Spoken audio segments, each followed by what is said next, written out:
All right, a little new to this vlogging thing, but I've got the long wingtips in the car. We're gonna go flying today. We're gonna go out to Berkseth Field today, say hi to some friends, and give this glider some soaring experience here in the Seattle area, which I haven't actually done since we brought the plane home. So I'm pretty excited. We're gonna head out to Boeing Field pre-flight, swap the wingtips because the shorts are on right now, and let's go have some fun. Here we go. Today I'm doing something I've been scared to do for a while, bringing our motor glider to the field where I did all of my training, Berkseth Field. It's a short 2,000-foot grass strip nestled in the foothills of the Cascade Mountains and home to one of the Puget Sound's 2 local soaring clubs. I also want to try to do some soaring today, although the weather predictions were looking less than ideal for soaring in my heavier motor glider. Still, it would be a great environment to try to get some engine off time on this side of the Cascades. Before we leave, we've got to swap the wingtips out for the longer ones. This is one of my favorite features of the Sinus Flex because it makes the aircraft super versatile. The shorter ones that I leave on most of the time put us at about a 41-foot wingspan, which is just small enough to fit in the tie-down space and to get in and out of most general aviation airports. But the long ones bring our wingspan up to 50 feet or 15 meters and bump my glide ratio up from 15:1 to a whopping 27:1. And the swap is pretty simple. Believe it or not, swapping these wingtips out is actually really easy. So you just need these 2 T-handles, which Pipistrel actually gives you when you buy the plane.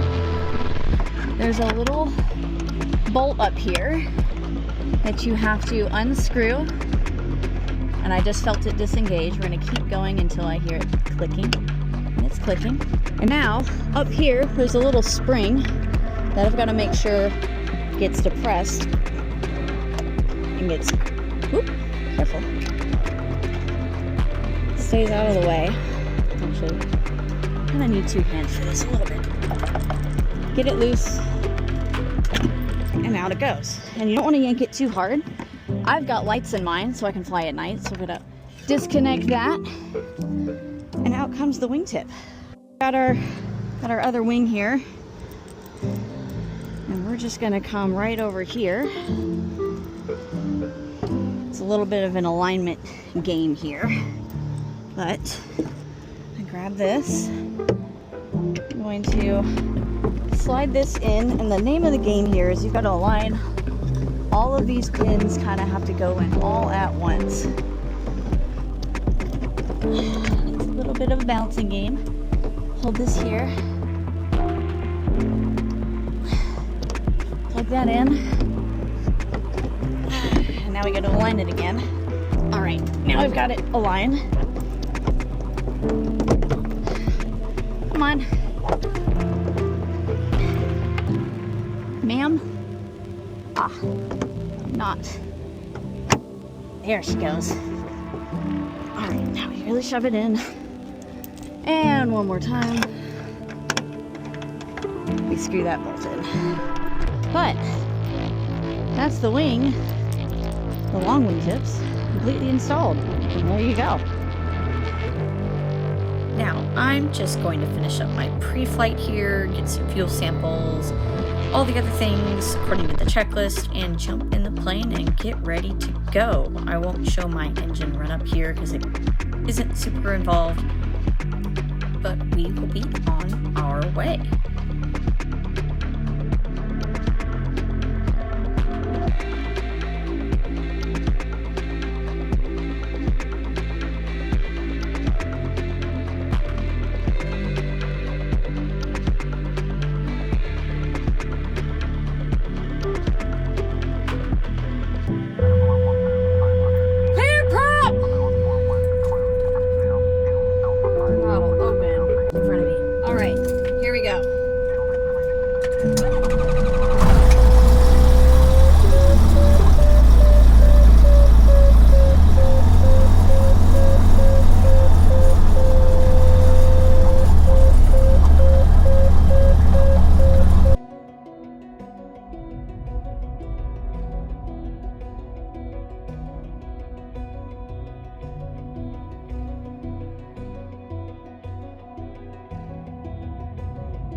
Bergseth is a very challenging field to operate out of. You can really only land and take off in opposing directions because of the surrounding terrain, namely a cliff on the west end and mountains on the east end.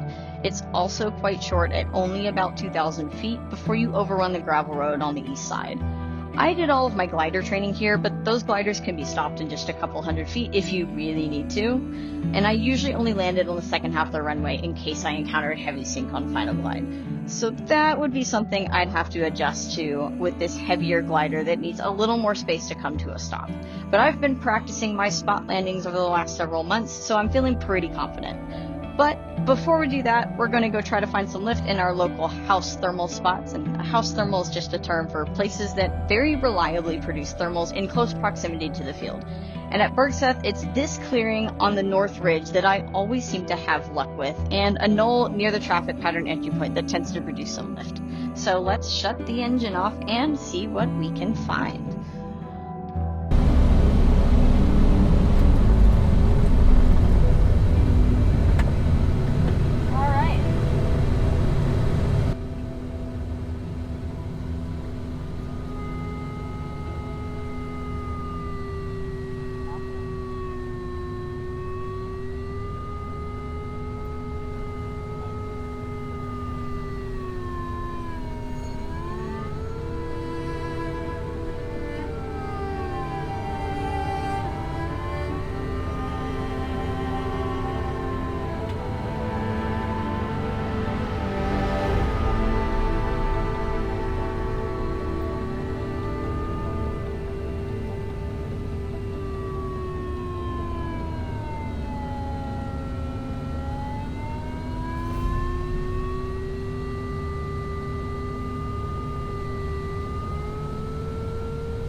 So I'm finding a whole lot of nothing, so I decided to try to come in and land engine off.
Now, remember how I said I was used to flying a close tight end pattern? Yeah, that bit me in this landing attempt. I came in way too high and way too close in, and I just didn't have enough runway to get down and stop before that gravel road. Luckily for me, the sinus starts up very quickly, and I knew before entering the traffic pattern that my old temps were warm enough for an immediate full power on startup. So I bulked the landing, restarted, climbed away from potential inbound glider traffic, and shaken a bit, I decided to climb again and hunt for some more thermals, since ground ops were preparing for another launch. But take a look at the scenery around here. These mountains are gorgeous, and I think you'll understand why I fell in love with flying in this place.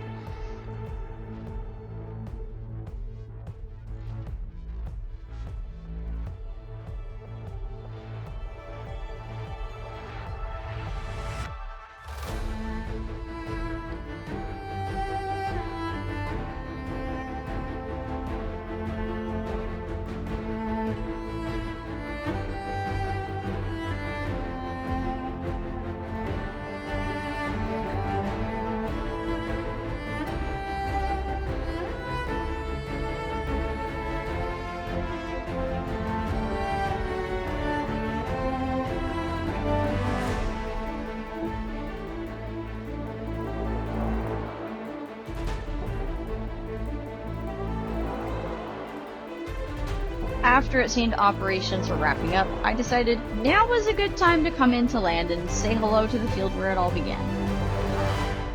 I was not going to mess this one up.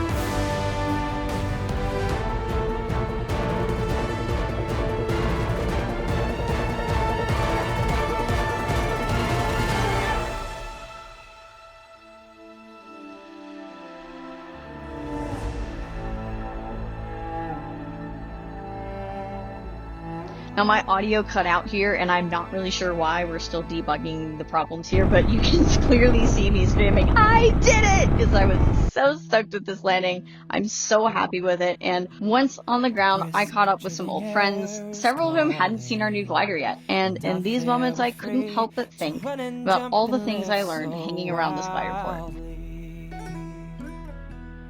Head first we'll go tumbling places unknown, with nothing but my first glider flight, my first solo, my first time in a big thermal happened here. Alright, take off, take off, take off! Just another flight. Nose forward. Nose forward.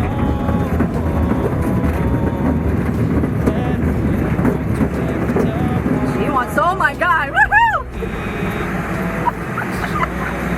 Get too high.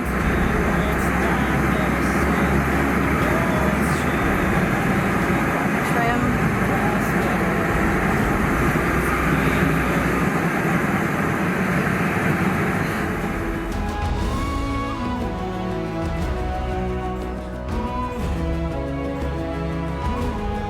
And just over 2 years ago, my private check ride happened here. Now I could say I brought our first aircraft here too.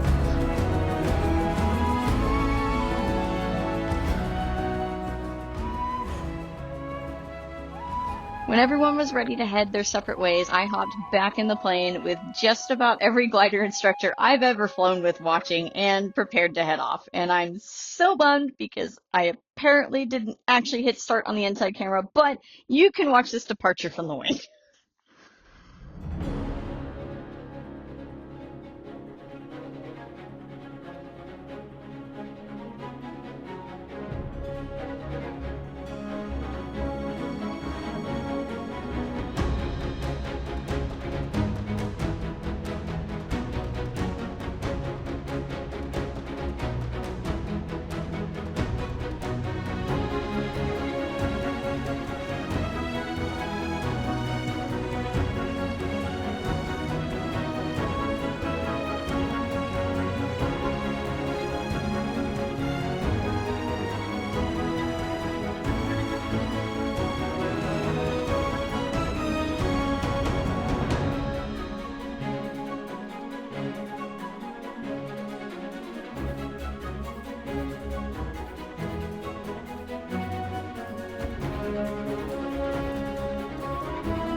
that's it for this one, and I hope to see you next time.